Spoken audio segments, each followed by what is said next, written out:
I'm back. We're here to do a new series. We covered Bond. I've covered Planet of the Apes. I'm going to stick with the sci-fi genre here. I'm going to do a brand new one. So, I'm back. New series starting now. Here we go. I swear I will not kill anyone.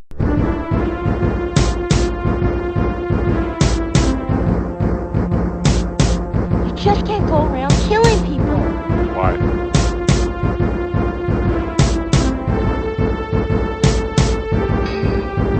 Come with me if you want to live. Here we go. That's right. It's the Terminator. All right. People are excited about this one. I'm finding that people truly love this series.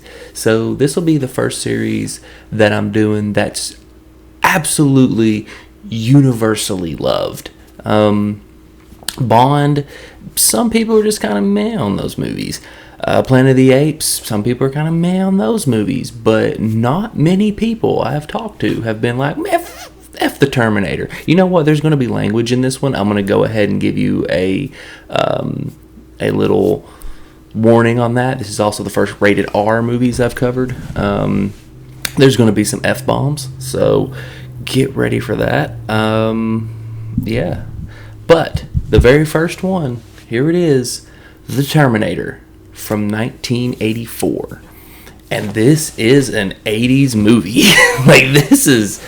wow. When I get to my interview, I'll explain all. When I get to my review, I'll explain it all.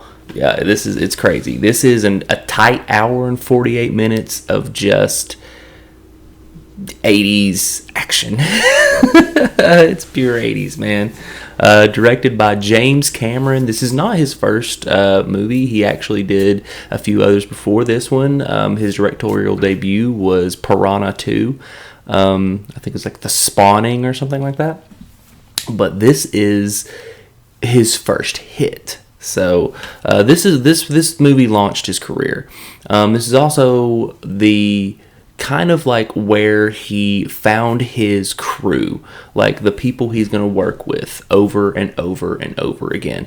Kind of like Quentin Tarantino and Samuel L. Jackson, stuff like that. He found the actors that he is going to work with for a while. Now, this is written by James Cameron and I think her name's Leslie Ann Hurd. They wrote this movie. This was it, man. And the script went through a lot of changes. There was a lot of different castings going on, and there was a lot like the actual original treatment for this movie was. A cyborg is sent back in time to protect Sarah Connor, and another cyborg or cybernetic organism, a more advanced one, is sent back to kill her. So originally it was two cybernetic organisms, which sounds familiar because it's the plot for Terminator 2, because they used it for Terminator 2. It was crazy the way this worked out, but instead they decided to change it to a human to give it a little more danger. So our cast here, our protagonist, of course, Sarah Connor, played by the wonderful Linda Hamilton. She is probably the character with the best arc in this entire series. Just an amazing arc for this. We have Kyle Reese, played by Michael Biehn. And Michael Biehn is a very underrated actor.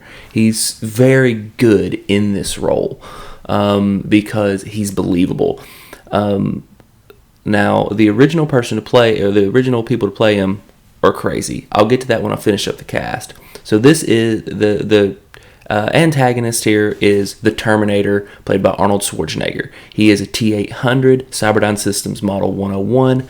They only mention the Cyberdyne Systems Model 101. They never mention T-800. They do say the 600 series had rubber skin, so they were easy to notice, but they never call him the T-800 in this.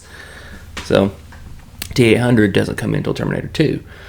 We have some honorable mentions here. We have Johnny, played by Bill Paxton. He's only in the movie for maybe 2 minutes, but it is Bill Paxton. And he becomes one of the ones that is a James Cameron mainstay. Michael Biehn being another one.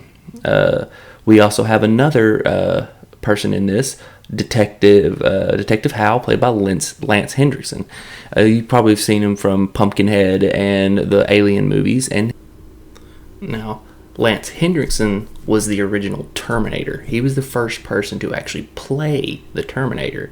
In fact, during the pitch for the movie, they had him dressed as a Terminator. Him burst into the room, and that's how they sold the movie. He is once again a James Cameron mainstay. He becomes a big part of the series, or a big part of his movies. Michael Biehn would go on to be in The Abyss and Aliens. Bill Paxton would go on to be in Aliens. Lance Hendrickson would go on to be in Aliens. And then in Terminator 2, we get even more people that go on to be in Aliens, or that were in Aliens, because it actually took place after, or it was made after Aliens. So it's insanity. This is great, but like with Kyle Reese, the original person that was casted to play Kyle Reese was Arnold Schwarzenegger. He was supposed to play the savior human, the good guy. But James Cameron just didn't like the look. He was like, no, he's too big, he's too imposing. So the story goes is that he met with Arnold Schwarzenegger to try to get him to quit. He was going to be really mean to Arnold Schwarzenegger and try to get him to quit. And he went in, and Arnold Schwarzenegger just had really good ideas for the Terminator. He was like, such as, what if whenever he's looking for someone, he just scans the area with his head, just scans, moves his eyes, and then moves his head like a robot would. And all these ideas just made James Cameron wait a second, he would be good as the bad guy. So we tried to talk him into playing the T-800, the Terminator. He didn't want to play him because he wanted to play the good guy. He just got off of Conan, so he wanted to be a good guy. But he finally talked him into it. He was signed the next day. The original person that they wanted to play the Terminator was O.J. Simpson. Yeah. O.J. Simpson was actually going to play the Terminator. That's who the studio wanted. And given what he would later go on to do, or allegedly do, and then you have like the people who after Arnold Schwarzenegger switched over to play the Terminator, they needed to find a Kyle Reese, and they ran the gamut of 80s actors to play him. They had Bruce Willis at one time about to be in there. And the list, you can find it. I'm not going to mention them all here because the list is ridiculous. It's like, it's a page long of who they considered to play Kyle Reese. And Michael Biehn ended up getting it. And I think that was the most brilliant choice because Michael Biehn is an everyman. He is believable as just a soldier that was sent back in time. He's not super imposing. He's not a super badass. He's a badass, but he's not a super badass. He looks like he could that he is not particularly just over intelligent. Like he's got military skills, and it's just he was perfect for this role. And I love that Michael Biehn plays this. This to me is a perfectly casted movie. So let's get right into this perfectly casted movie. We start off showing a little bit of the future war, which is cool, and we get a little bit of a backstory, how the humans were taken over by the machines, and now the humans are fighting back, and they're sending some people back, and then we get straight up man-ass. Yes! One of the first things you see in this movie is Arnold Schwarzenegger's butt, and that is okay. I'm okay with that. He has a nice butt. Good on you, Arnie. This is not the first time we see his butt either. We see it a lot. In all these movies, because they come back naked. When you come to the future, you are naked. So, yeah. But it's cool. We get the Terminator first. The Terminator comes through because he was the first. He was the first thing sent through. Kyle was sent after, and he meets the punks. And you see Bill Paxton, and then you see another one, Brian Thompson. He's the unique looking one, if you will. If you don't know who Brian Thompson is, you might if you're an X-Files fan, because he played the alien bounty hunter in the X-Files. He has the high cheekbones. But it's really cool that these two are in it, because it's like, hey, those two would go on to do something big. And he does kill them all, give me your clothes, blah, blah, blah. They kind of make fun of him. But then we get the arrival of Kyle Reese, where where the Terminator is leaning down and just appears, Kyle just kind of falls, which is sort of explained in Terminator Salvation. When they send Kyle back, he kind of jumps into the time machine thing, and that kind of explains why he just drops. But when he goes through, it's pain, of course, because Terminator doesn't feel pain, so he feels the pain, and it's wonderful.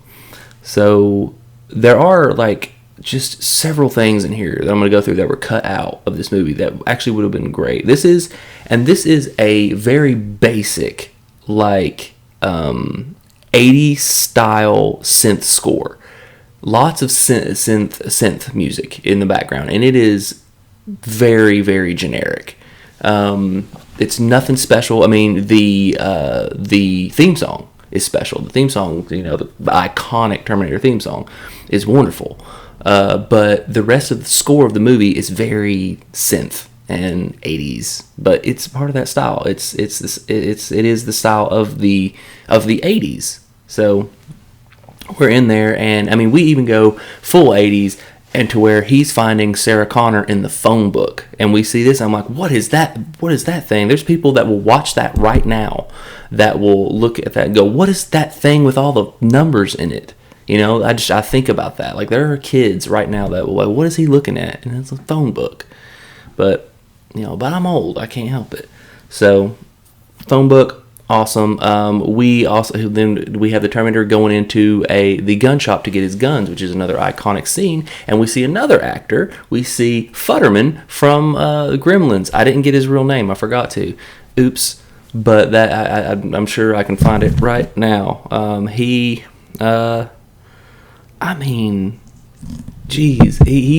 in a ton of movies, but I always remember that dude from Gremlins, because he was the drunk on the tractor.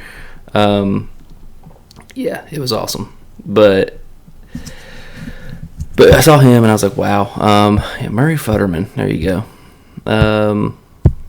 It doesn't actually say who plays him, so oh well. I ain't worried about that. It's not important, because he's only in the movie for about 2 minutes before he is shot dead by the Terminator. And we have the Terminator going and killing all of the let's see.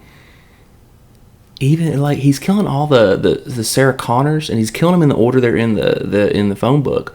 But there was something in the script that they actually cut out of the movie, which is one of the rare times where I'm like, you know what, they should have left that in there, because it was really cool, because a part of the story is the information was destroyed, and the Terminator doesn't know who Sarah Connor is, doesn't know what she looks like, doesn't know anything about her.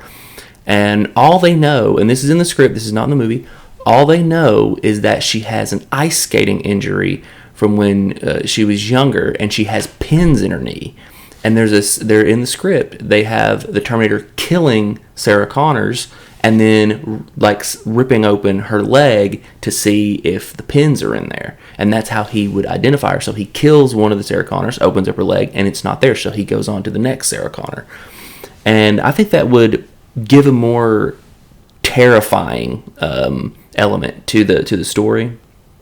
But it's... because as this stands, this is a sci-fi movie, but it is also labeled as horror. Like, this is a horror movie. And you can see the horror elements in it. But I consider it more sci-fi, but it is labeled as a horror movie. But we get... I think they could have kept the the skate injury. But there is one thing about this movie, and it is because it is from the 80s. There are a lot of kind of graphical elements that are kind of cheesy, such as the first flashback with Kyle in the car when he is dreaming about the future war, and you can tell he's in front of a green screen, and it's not great. There's others like the repair and eye extraction scene where you can tell it's a Stan Winston puppet. The scene where the exoskeleton comes out of the fire and you can tell they're in front of a green screen again.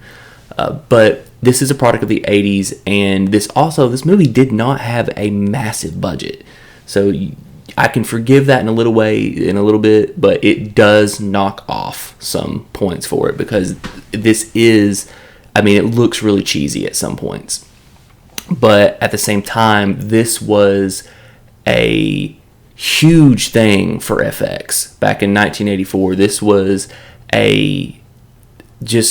I'm trying to think of the word, a stepping stone for FX in the 80s. Like this movie was looked at as the start, to some people, like of real true FX. And of course it's James Cameron. James Cameron invented so many things. Like when it comes to movie making, I can't just like name them off right here, but if you go and look up things that James Cameron has contributed to film, like God, he actually helped invent 3D cameras.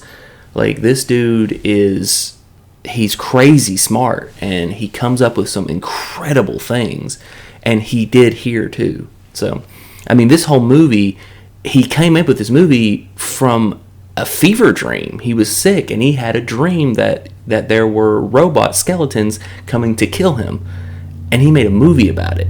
So, good on you, freaking James Cameron, dude. Knocks it out of the park once again. But we have a good 80s moment where we meet Sarah Connor. We find out she's a waitress. That's cool, but we don't really meet Sarah Connor until she is getting ready for a date with her roommate, while her roommate's getting ready for a date. They're getting ready for a date, but they're not going on it together. It's before we find out that her date cancels. But we meet Sarah Connor and we see that she is like not your typical 80s girl. Her roommate is the typical 80s girl. Big hair, loose clothing, no bra, just kind of like your 80s. She has her headphones on all the time. And Sarah is more reserved. She's kind of just meek, if you will. She's not the Sarah Connor from Terminator 2, we'll say that. She is a basic girl, like just a every girl next door type, and she's scared. So she's scared throughout most of this movie. So that's how we meet Sarah, and Sarah versus her roommate. Her roommate, she's a little crazy, but she has a date. Sarah goes off on her own so the girl can have her date. And the girl, there's a sex scene with her and her boyfriend, and the girl is wearing headphones during sex. And I'm just sitting here like, was that a thing in the 80s? Like, do women like just completely ignore the person they're having sex with to listen to music? And like, cause that I feel bad for the guy. Like, I'm like, he's not giving 100% then, because she is really like dancing and bobbing her head to the music, and he's giving his all. And I'm like, that guy sucks. Like you need to make sure she knows you're there. Pat Benatar is great, but you gotta show her that you're there. I'm just saying, whatever. So that was kind of weird. And then this is a new thing I'm gonna start doing for some of these movies. Is called chef's kiss scenes. Chef's kiss scenes. Mwah, chef's kiss. And the first one for this is the tech noir scene where she goes into the dance place. The cops have made it to where she knows that they're looking for her because she's in danger, and they tell her to wait at tech noir. So she calls her roommate. The Terminator kills her roommate and hears it, and he's like, wait a second, there she's at tech noir, and he's bolting off the tech noir. And this is where this scene is so great, because they go into slow-mo to show the terror. He finds her, he's pointing a gun, Kyle saves the day. As soon as he pulls the trigger, the slow-mo stops, and we go back to regular speed. And it's just a wonderful scene, because this is also where we find out that this guy is dangerous, because Kyle shoots him point blank with a shotgun, and it's in slow motion. So you just hear the shotgun, boom, he falls. And then he stands back up. You're like, oh crap, okay, so this dude's kind of dangerous. And then, if you're listening closely, once Kyle starts shooting again with the shotgun, you actually hear tink, tink every time the bullets hit his chest. So it's hitting metal. And it's a very subtle thing, and I love subtle things. So, very cool. Chef's kiss moment. I love that. And we get the famous line, "Come with me if you want to live," from Kyle Reese, and we're off to the races. Find out that the Terminator can mimic voices. He mimics a police officer's voice when he steals the police officer's car. And then we get another chef's kiss moment, and I used it in my announcement for this, but the Terminator won't stop scene. Chef's kiss moment. Whoever wrote that dialogue, good on you, fantastic. He has no remorse, no pity, no fear, and he absolutely will not stop ever until you are dead. It just telling you the danger you're in. Like, this is a robot, and of course he's not, or Sarah doesn't believe him. She's like, no, we can't make stuff like that yet. And he's like, yeah, just look. And then he explains to her, and he explains the whole movie, how he was sent back in time, and he sounds absolutely insane. And we get the car chase, and we get the scanning moment where he scans with his eyes and then his head, scans with his eyes and then his head, which is a awesome moment. Not quite chef's kiss. The Terminator and him fight, and they get Kyle and Sarah get arrested. And this is where we get to meet our detectives, Lance Hendrickson, all the good ones, and we get to meet probably the biggest piece of garbage in the entire series. Who am I talking about? You guys know who I'm talking about. We're talking about Dr. Silverman. This dude is an absolute piece of garbage. He basically uses Sarah and Kyle to get famous. He actually has a line that whenever he's going through and he's like watching the tape of this guy telling the story, of Kyle telling the story, it's during that moment that they actually have the Kyle Reese part where he is talking about that the Terminator will kill Sarah, because that is all he does. He'll reach down her throat and pull out her heart, and it's like a terrifyingly angry scene, and he plays it so freaking well. I love Michael Biehn. And he's like, oh, this guy's delusional. I can make a career out of this guy. And he does make a career. He's back in Terminator 2 and Terminator 3. And he has made a career in Terminator 2, and he has Sarah locked up. And he will not let her go, because she is his moneymaker. But yeah, that's neither here nor there. We find out that Kyle Reese was a military or a I guess soldier in the year 2021 through 2027. 2027 is when he was sent back. So the distant future in this movie is our present, because it is 2021. So, all right, how's that for making you feel old? But we do get I'm going to have another chef's kiss moment right now, and it's the repair and eye extraction scene. Even though you can tell that it is a Stan Winston puppet, still beautiful. The arm scene where he's fixing his arm, pulling on the metal, making his fingers flex. The part where he extracts his eye and then puts the gargoyle sunglasses on. It's just a great moment. This is also like a moment where it's like very strange, because he changes clothing. In the beginning of the movie, when he kills the punks and takes their clothes, he's wearing like this laser 80s shirt that looks like the background of a high school photo in the 80s, and a gray trench coat with chains on it. But after he repairs himself, he suddenly has a gray shirt plain with a black leather jacket, which is more what we're used to with the Terminator, is a black leather jacket. But I've got pictures right here to show you the contrast in what he was wearing. It's a very strange moment because I don't know where he got these clothes. He just has them all of a sudden. But I mean, it is also the scene where you get the guy knocking on the door. You got a dead cat in there? And he looks at all the possible responses and chooses, fuck you, asshole. It's fantastic. Like, that is amazing because he's already learning humans. Like I said, there's going to be language in this because it is great. He walks into, but we get all that. But we do go into he's going to make a career out of it. And then the Terminator attacks the police, compound, precinct, that is. And he mentions, well, we've got 30 cops in here. And that's going to be a pushover into Terminator 2 because they mention the 30 cops. So we've got 30 cops in here. And we get the famous I'll be back, which was shot, I think they said 17 times because Arnold Schwarzenegger wanted to say I will be back because he has trouble with I'll. With his Austrian accent, and he said besides a robot would not use the word I'll, he would say I will be back. And James Cameron got angry, and it is noted that he says, don't tell me how to write and I won't tell you how to act. So James Cameron kind of sounds like a dick, but whatever.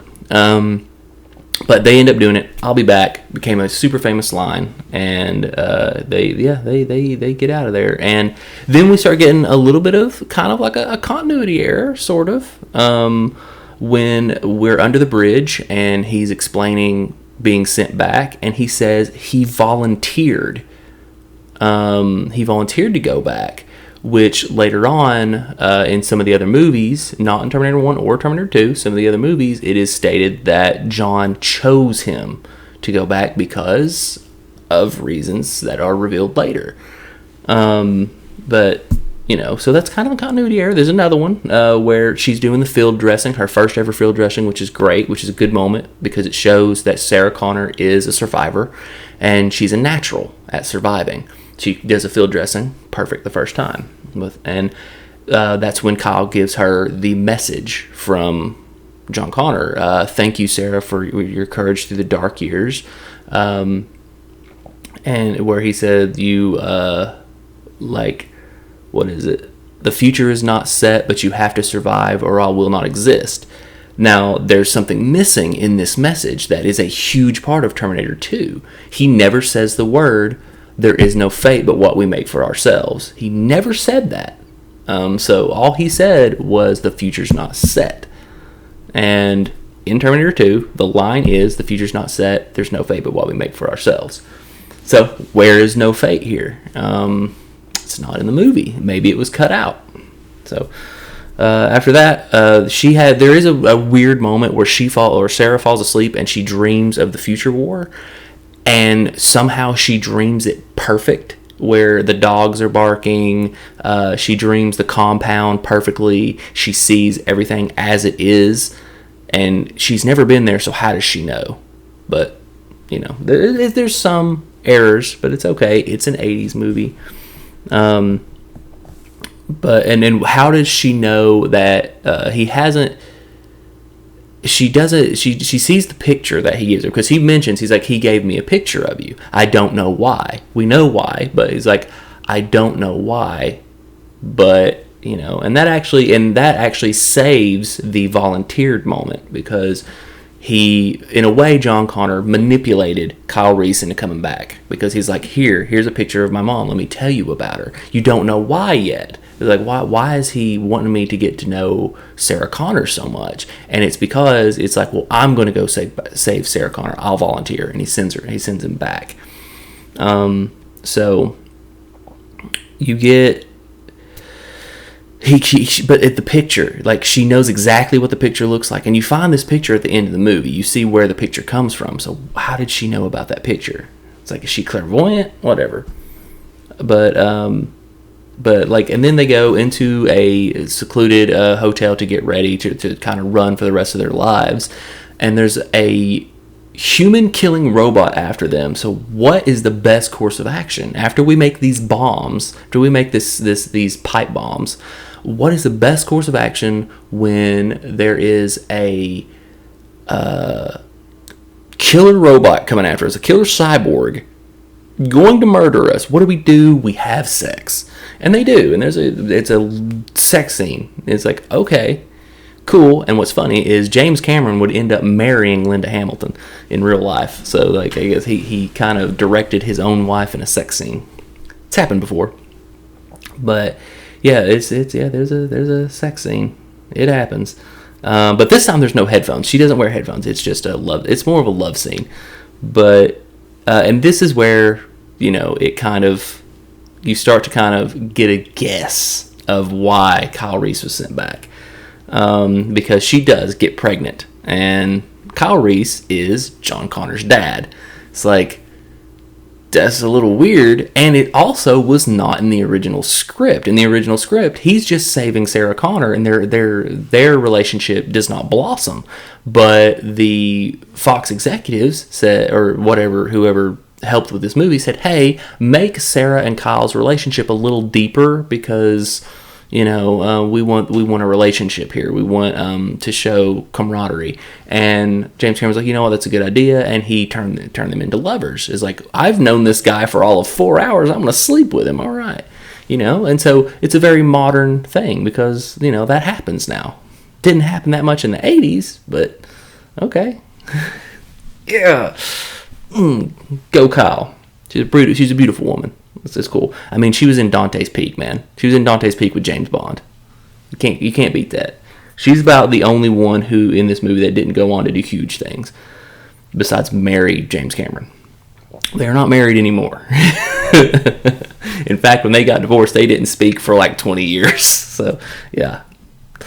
So anyway, we go and we get another chase scene on a motorcycle. Pipe bombs being thrown. Kyle gets shot, and he ends up getting run over. Like they wreck. Everybody wrecks. Terminator flies off, and then the truck that Kyle and Sarah are in flips, and you hear the same scream twice. It's like a very noticeable sound problem. Just you hear, ah, ah. It's great. So they go down, and we get another line, get out. And when Terminator says get out and boots him out of the 18-wheeler, he's chasing him down. They blow up the 18-wheeler. Boom, boom. It's crazy. Like, it's a massive explosion. You think it's over. Kyle's dying. He's just like, oh, we got to get out of here. And then another chef's kiss moment when the Terminator rises from the wreckage. He picks up, and you're like, oh crap, here we go. And yeah, another chef's kiss moment. Oh, they go into the factory where we have a lot of fights. And Kyle puts a bomb in the exoskeleton, blows up, but unfortunately kills himself in the process. He sacrifices himself for Sarah. It's a sad moment, actually. So it's awful. But another chef's kiss moment when the Terminator is chasing Sarah. It's a terrifying horror moment. She finally locks him down with a gate, hits the button with the famous line, "You're terminated, fucker." Like I said, there was going to be language here. And squishes the Terminator.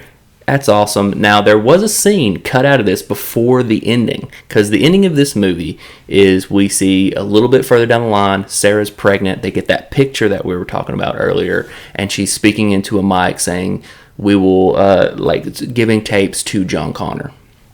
And it's, a storm is coming. I know. She drives on. So this is the original ending, but there was a scene that was cut out between the death of the Terminator and that scene, and it's actually in the deleted scenes of the DVD and the Blu-ray, if you can find it, where they actually have Sarah up on the gurney whenever she's being taken to the hospital, and the camera pans out to the factory, and on the factory you see Cyberdyne systems.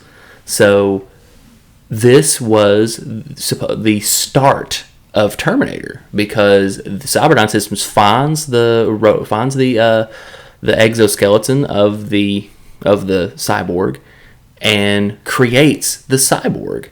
So it's not only the birth or the where John Connor was conceived. It is also the birth of the Terminator. So I don't know why they didn't keep that in. I would have kept that in. That's really great. The only thing that would have made it better if it said Skynet on it. But it said Cyberdyne. It says Cyberdyne Systems on the side of the building. So there you go. You could have had a major moment. But instead, they cut it out and they decided to go with the full ending of Sarah riding off into the storm. So, but that is the movie. I love this movie. Like I told one of my friends, it's going to be really hard for me to be unbiased here. Now, I looked at this objectively. I did. I stepped back and I was like, let's look at this as a movie in itself. And here's what I came up with.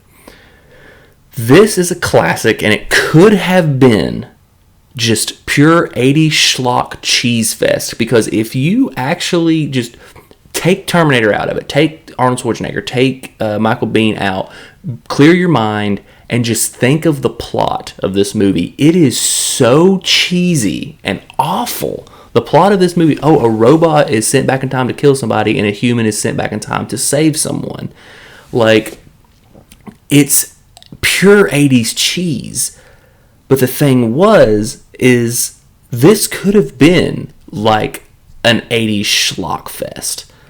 But it became a masterpiece. Like, somehow James Cameron turned it into this horror sci-fi action masterpiece. And it's glorious. Now, I do have to take some points off for the cheesiness and some of the graphics, because they were really bad and it's very noticeable. Like such as like Planet of the Apes, the original Planet of the Apes, you could easily knock points off for how cheesy the makeup looks, but it doesn't look cheesy. It looks really good, and that was made in the 70s and the 60s. So what's the 80s excuse besides budget? So I did knock off some points for that, but I knocked off points for that and it still got a 9 out of 10. Like, that's the lowest I could give it. I cannot go lower than that, because it's such a well acted movie. It's such a the character development's actually really good. Kyle becoming this gruff soldier all the way down to someone who just cares, from Sarah being such a meek and girl next door type, all the way to this "you're terminated fucker" badass. Like, it just works so well. And the Terminator is terrifying in this, because this isn't just like, oh, he's gonna go and he's gonna fail, he's gonna go, he's gonna fail, he's gonna go, he's gonna fail. It wasn't that. It was relentless. This Terminator is relentless. He just keeps pushing forward to get his mission done, and it's awesome. So 9 out of 10. This was amazing. Of course, I mean, I've seen it a billion times. I've seen Terminator 2 more. So, speaking of, the next one in line here is Terminator 2, Judgment Day from 1990, another James Cameron directed, except this one we have our Linda Hamilton returning, we have Arnold Schwarzenegger returning, but this time we add Edward Furlong, and our bad guy is the incomparable Robert Patrick, playing the T-1000. And this is gonna go ahead and spoil it for you. This is one of my top 5 favorite movies of all time. It's wonderful. Now, I will not be covering the theatrical version. I had the 4K. I have the 4K version of this movie. And for those of you who like 4K, who haven't seen Terminator 2 in 4K, the Blu-ray looks better. The Terminator 2 4K was absolute dog crap. It was terrible. Just DNR everywhere. Like, they noise reduced the crap out of this movie. No film grain whatsoever. Everyone looks like a wax figure, and everything looks fake. It was horrible. The Blu-ray is fantastic. Not to mention, the Blu-ray has the director's cut and the extended director's cut. The one I will be watching is the extended director's cut.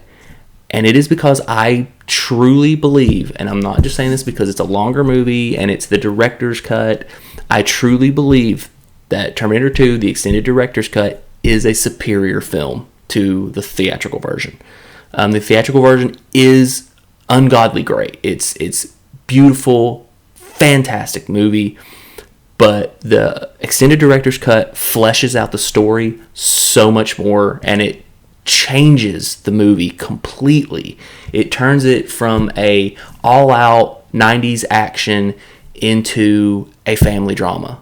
And because it's not about the action, it's about the emotion. And it's just a beautiful film. And the theatrical version does not have one of my absolute favorite scenes from the movie, period. The only way you can get this scene is in the extended director's cut. And it is the scene where Kyle Reese visits Sarah Connor. It's actually there. Michael Biehn is in Terminator 2.